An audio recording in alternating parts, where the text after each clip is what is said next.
Welcome to another episode of Husbands Watching Housewives. I'm Scott. And I'm Jeff. And we just watched an episode of The Real Housewives of Salt Lake City. We did. We went to church. We sure did go to church. I need Jesus to save me from this cold. Yeah, and now you've given it to me. I really appreciate it. Sorry. You're so giving. You're so loving husband. Everything that is mine is yours. Oh, thank you so much. Including my germs. Yes. If you're just joining us, we are two husbands and we watch Housewives. And the fun part was we met some people at BravoCon that were like, where are your wives? And we're like, oh, no, we're each other's husbands. They're like, oh, husbands watching Housewives. Are your wives here? And we're like, no, we're married to each other. Yeah, no, we're the husbands and we watch. Well, it's funny. I was wondering, what about us reads as straight? What about most guys at BravoCon reads as straight is the thing? It's when they're wearing those real men wear Bravo shirts. Right. It's very 2010. Yeah. What I find interesting, though, is that I guess from the lens of a straight white, why are they gotta be white? Well, from the lens of a straight woman, I mean, when they read see husbands watching Housewives, they think, oh, any husband, but really in our case, it is the two of us. Yes. Husbands. Yes. You and I. But husbands should watch Housewives. They should. No, I mean, I think, right. Husbands should watch things that their partners are into, like Star Trek. Is there a new one out right now? No, nothing right now. Okay. Starfleet Academy is coming next year, but I don't know that I want you to watch that one. No, that's the one with Starfleet Academy is the one with not Helen Hunt. I was to say Helen Hunt. Holly Hunter. Oh, so yeah. Is this new? New, yeah, it's gonna be new, but it's set in the Discovery future, and it's it's iffy on the Star Trek. So. I feel like the canon of Star Trek is so all over the place. It is. It's just with all these different worlds. So when you say it's Discovery, I'm like, what does that mean? Yeah, a lot of people don't like Discovery because it goes too far off the beaten path. And people call it emotional and soapy because every time someone's crying on it and it's just oh, whatever. People also accuse it of being too woke, as though Star Trek hasn't been woke since 1966. I was about to say hello, first interracial kiss on TV. I know, right? So it's just incredibly frustrating. But meanwhile, on Salt Lake City. Yes, I apologize. I don't have much of a voice. It's been going. But you don't sound like Lisa Barlow yet at BravoCon yet. It's I don't have much of a voice. Away in the manger. Yeah. You should sing Away in the Manger. Do it. Nothing beats Britney. She had a pretty voice. No, she was great. Yeah. That's what I'm saying. Nothing beats Britney. She really does. Yes. So we started with Britney, and it was all about her for her high body count. Oh, right. I was like, where? I don't remember that part, but yes, that was cute. That everyone went over to, was that Whitney's house? Whitney's, that amazing kitchen. The kitchen was amazing. The island goes on forever. I'm loving about kitchens these days is the multicolored, the multi-tone cabinets.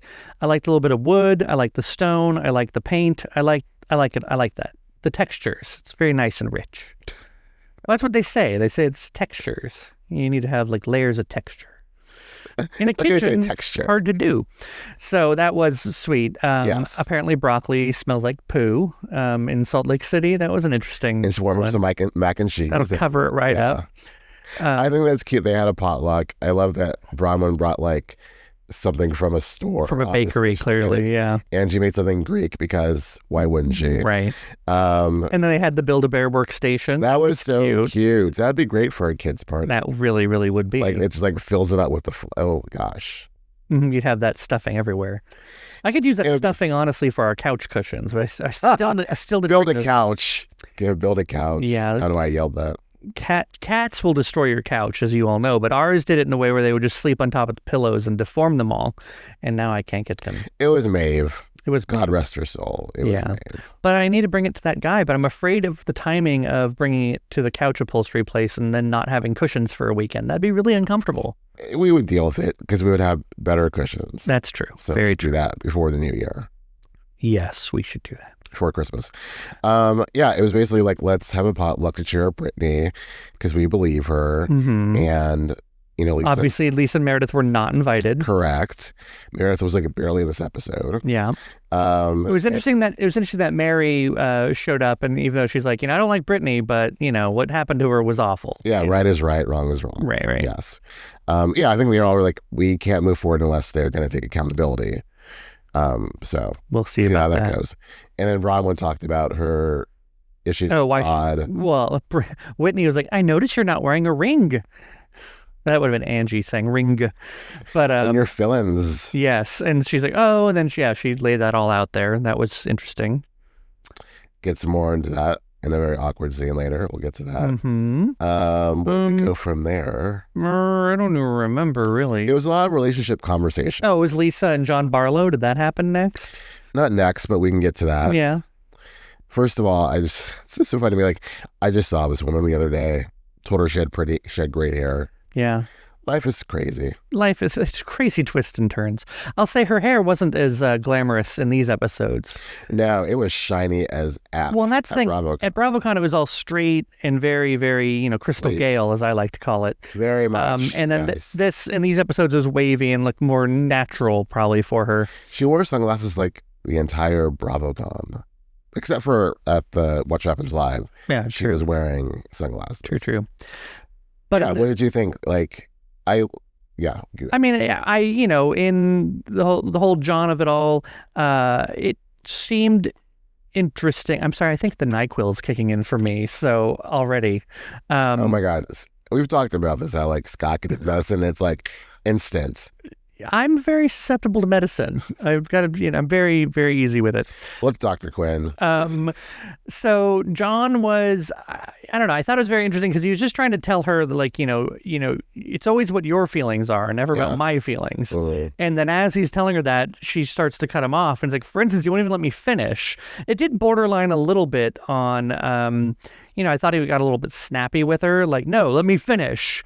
Well, it's just like, okay, don't need that. But then, Todd shows up later and takes the cake for husband conversations, for awkward husband conversations. The gist of it was like they're not communicating as well. He doesn't hug her as much. He doesn't let her give advice to Henry. Right. And she's not on the same page. Yeah.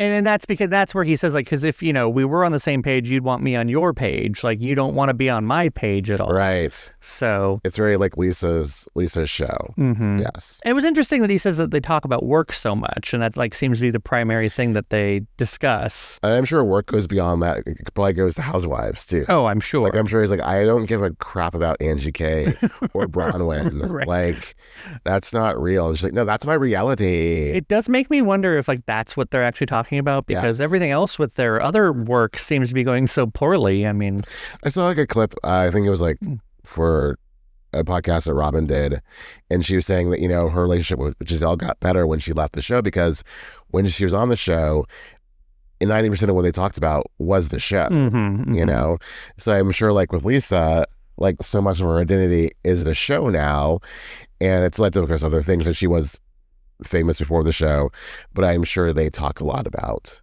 Real Housewives. Oh, absolutely. Yeah. And it's like Real Housewives and Vita. Right. That's why they do. Yeah, I thought it was interesting that, John was just trying to say, like, I was trying to give you the perspective of like what it might be for two boys living together, how they might react when, Henry comes back. Henry? No, the other one. What's his name? Why can't I remember it right now? I'm telling you, it's NyQuil. Jack. When he comes back from his mission. And she's like, no, she wants to, do it her way. But, I get it. What was next? Let's move on. They're not inspiring me right now. Did you do the caplets or like the liquid? Liquid. That will hit you fast. That's what it is. See, that's what it's it like is. A shot. So we gotta get to me. We gotta finish this, or else I'm gonna start kicking the back of someone's airplane seat. And become Meredith and just start like, show me the TikTok. Show her the TikTok. How do we get on TikTok? So, how do I use my phone? I don't understand. It was, Britani and Jared. Mm-hmm. That was awkward down in the. First of all, Britani is like the Marisol of Salt Lake. She is so many confessionals and scenes for being a friend of. Like, she really is like a step into full time. Yeah, I think the fact that we spent an entire segment basically watching her wander around this park with Jared with her empty coffee cup and like, I've been traumatized and you don't want to like be there for me and like you're gaslighting me and You need to watch the likes. You're saying like more than Lisa Barlow did. Oh gosh, in all her yes. scenes. Thank you for holding me accountable. Yes, it was just like. There you go. You did it again. It was just as if. There was so much of their weird, effed up relationship in this scene. Yeah. To see it play out, because normally it's her talking about him. Mm-hmm. To see it in action was pretty eye opening. I can't even find a way to devil's advocate. I was trying to think of like what he was saying. You know, he was saying, you're being so unstable. When she was only saying to him, do you want to be committed or do you not want to be in a committed relationship? Do you want to be my boyfriend or not be my boyfriend?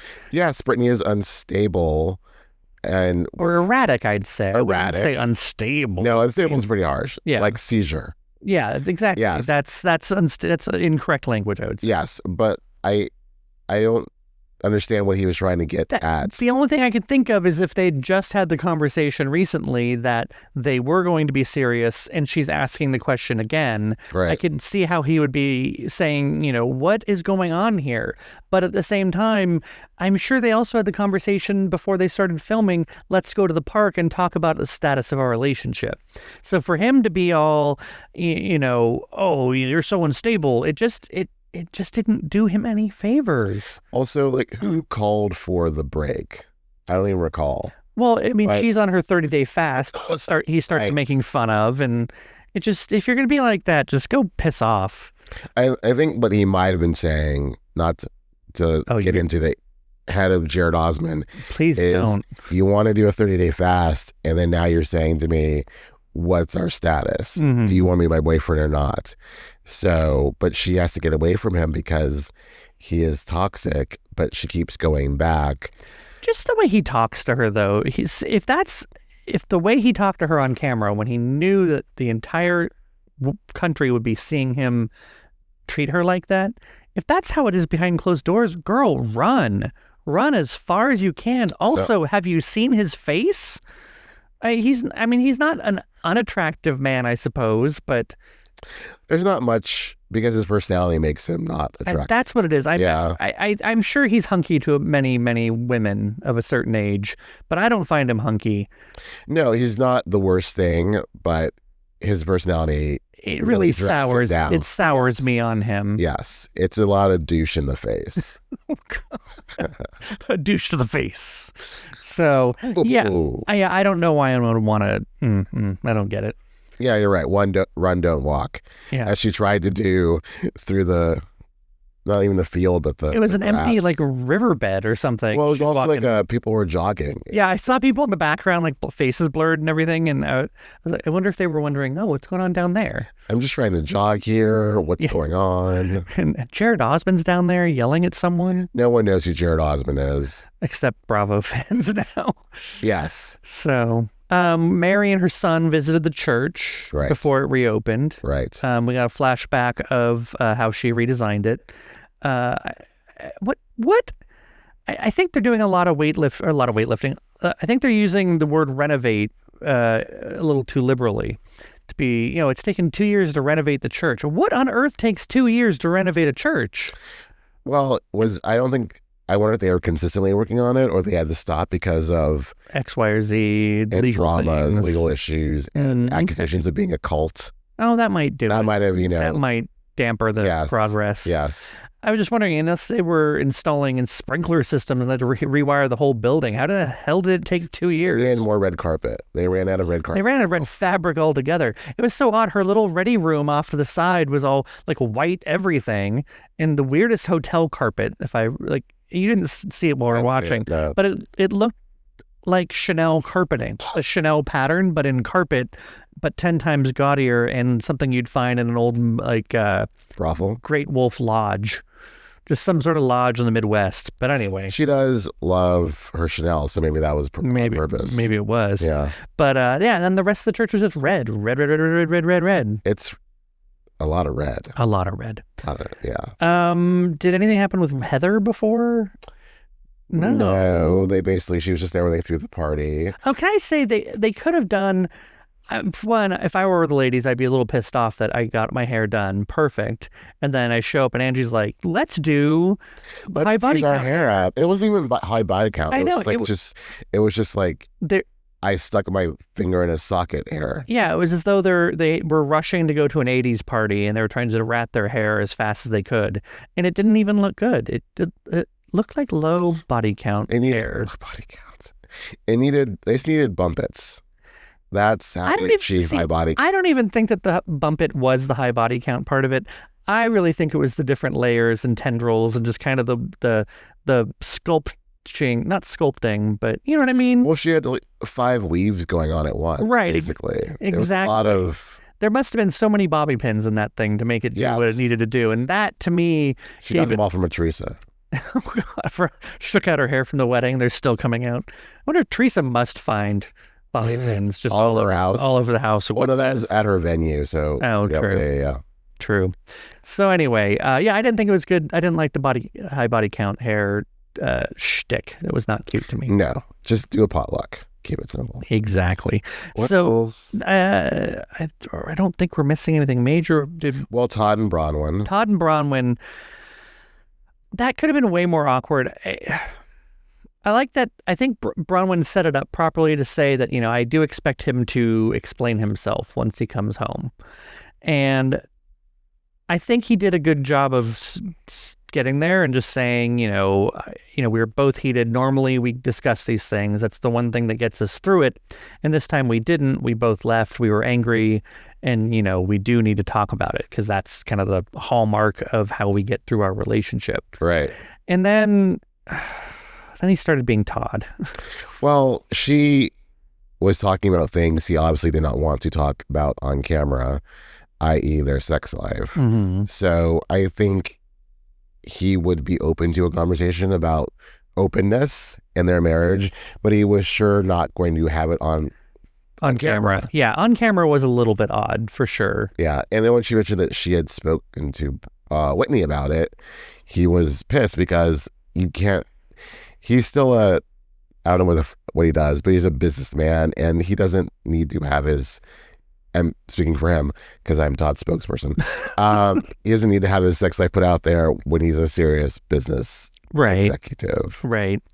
I think also, though, that it was interesting that the tact that she took when he said, why are you talking to her about that, was more, her thing was, I need to be able to talk to my friends about this.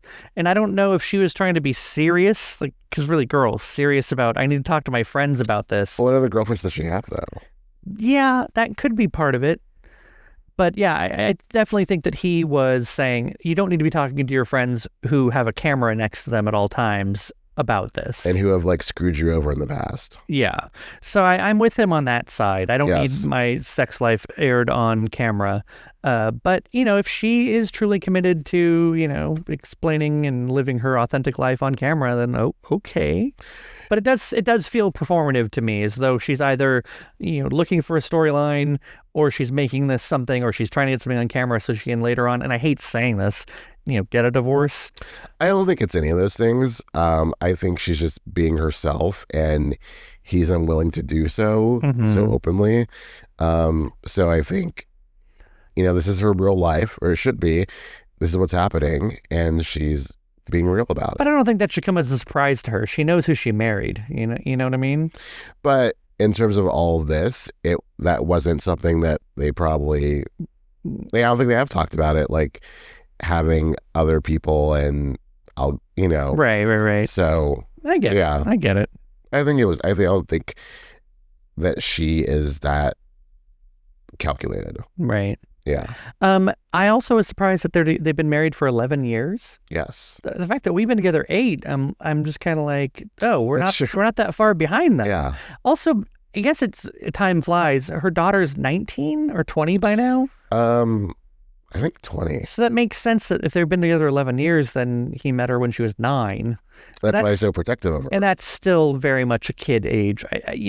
Since we don't have kids, we don't measure our lives by how old our kid was at a certain time. Right. But when they tell us, that Todd's known her since she was a little girl, I always just imagine he's been there since she was like 4 or 5, but this makes sense that, 11 years ago, she'd be 9, 8 or 9. Right. That's so it's interesting for sure.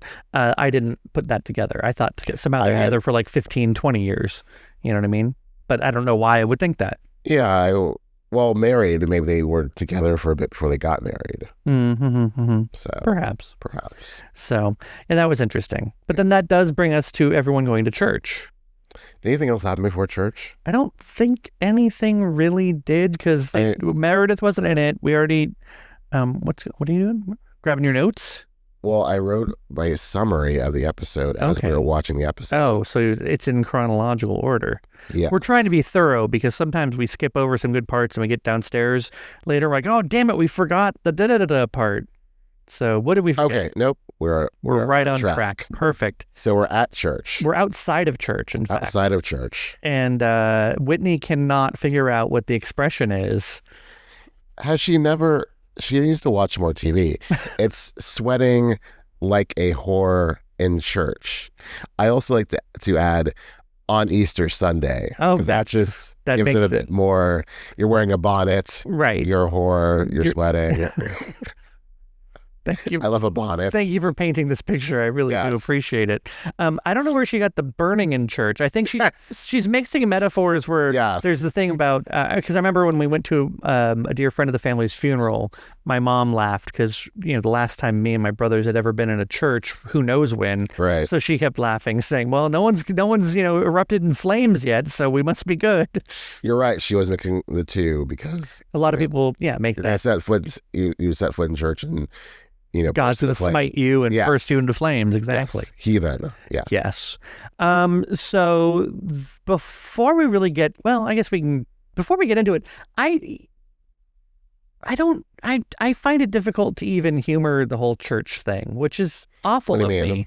The whole concept of going to church or God, and even when she was talking to Robert Jr. about the AA program and needing a higher power, and I just find the whole concept in my mind, I just can't buy into church and God and all that stuff. Like, I do believe I have some spirituality and whatnot, but the idea of going to church and all the things Mary was saying at the end, God will provide for you and whatever you need, God will give you, and I know you can interpret God in so many different ways and whatever suits you best or whatever. I don't really have that in me to believe that some magical creation is going to make my life better or worse. I think I do that. And so some people will say, well, maybe, not that I'm my own God, but, that, I believing in myself comes from God, things like that. And it's just like, you're just really, really stretching really hard to justify, X, Y, or Z. So knowing this episode was about Mary reopening her church, I was just like, oh, I don't know how I'm going to feel about this. And I still don't know. I still don't really like it.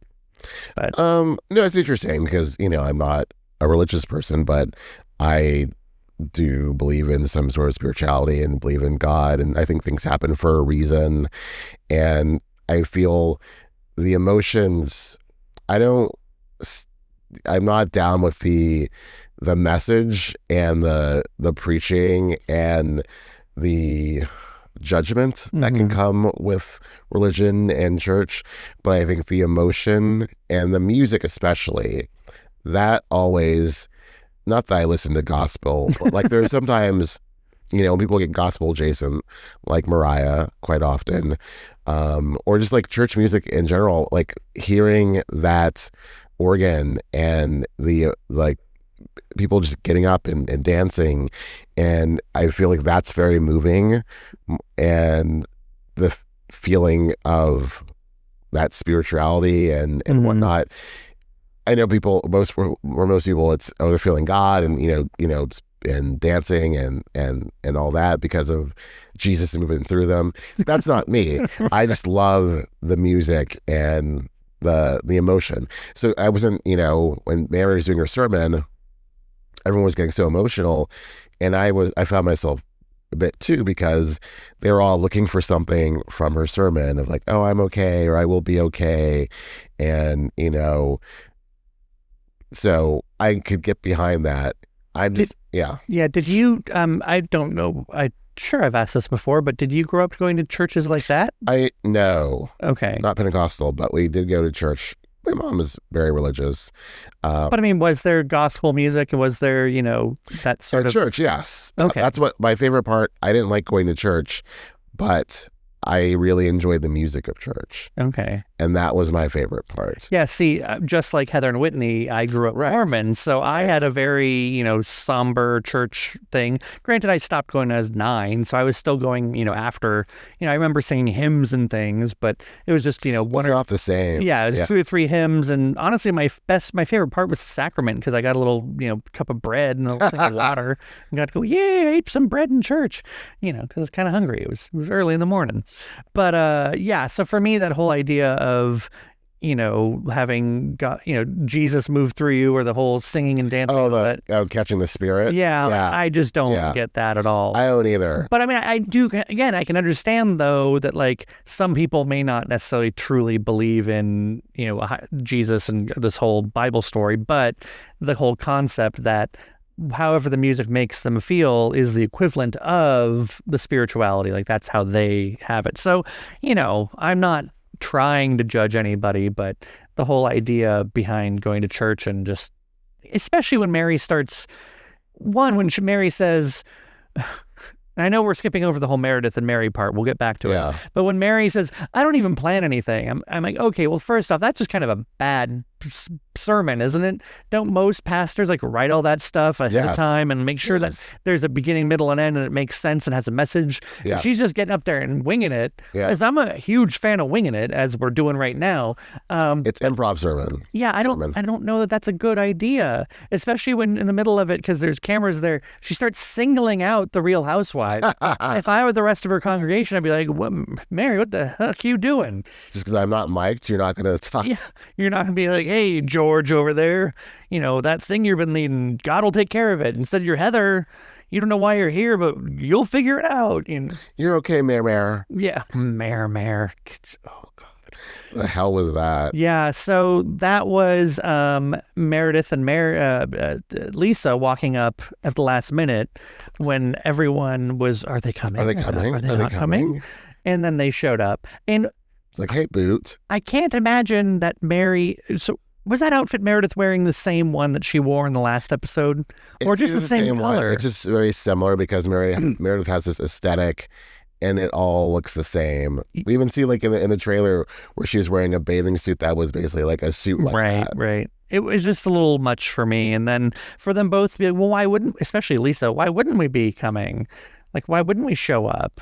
I did like what Lisa said. It was, seemed performatively badass bitch, but she's, I don't care anymore. I'm here for Mary. And I don't, if you don't want me here, too bad. But notice she didn't say it to her face like that. She said, well, why wouldn't I be here? Right. Right. So anyway. That's typical Housewives. Yeah, that was, just making them the moment and, they're going to come. And they just had a different call time. Yeah, that's what it was. It's like cue Meredith and Lisa. And then for Heather to say to whoever that was when you're walking, oh, you're trying to leave me alone with them. Like, don't leave me alone with them. Heather said that. Yeah, it's, again, why don't you say something? Maybe church isn't the time to confront them, but you could at least have said something. Can I pull you aside by this baptismal pool? Well, yeah. I mean, I guess if they can get into it at Meredith's bat mitzvah, then, right. why not at Mary's church reopening? Because probably Mary would freak the F out on them. She would lose her shit and like beat them with her gold microphone. Yeah, which had a little feedback. Oh, it's a hot mic. Hot mic. Yeah. So anyway. So the spirit didn't move you. Spirit did not move me. Yeah. This episode didn't really move me. I think Andy oversold it at BravoCon as being a really good episode. I think it had some good moments. Every housewife minus, well, maybe it was like -3, right. Had some really good moments and scenes and honest conversation. We find out Mary's son relapsed. It's so sad. Yeah, it was very sad. Every day I feel like you're reading about him being arrested or whatever. He's not finding his way, and I hope he does. Yeah. It'd be good. Yeah. Sorry, I cut you off. You're on a roll of good stuff, but... Oh, no, I was saying, I don't think it was the most amazing episode as Andy was hyping it. But there were pockets of really interesting, much like Whitney and Bronwyn last week, there aren't conversations about relationships, and I liked that. You know, seeing Lisa and John talk about their marriage in not a bullshit fake way, and Lisa was being herself, and I liked her in this moment talking to her husband about we're not on the same page, and you know, where are we? And you're not on my page, I'm not on your page. Yeah, you're absolutely right, because it was Todd and Bronwyn had a serious conversation of sorts, and then Lisa and John, and then Britani and Jared. So it was all about the relationships. Yes. The male relationships. Yes. So this NyQuil, holy hell, I am not kidding you. If I don't go to sleep soon, I am going to be Meredith Marks on an airplane. I am not joking. They're like, I'd be like, this is Jeff, be kicking you. So, well, I think we covered everyone, and you know, we'll talk about it all next time. Until next time.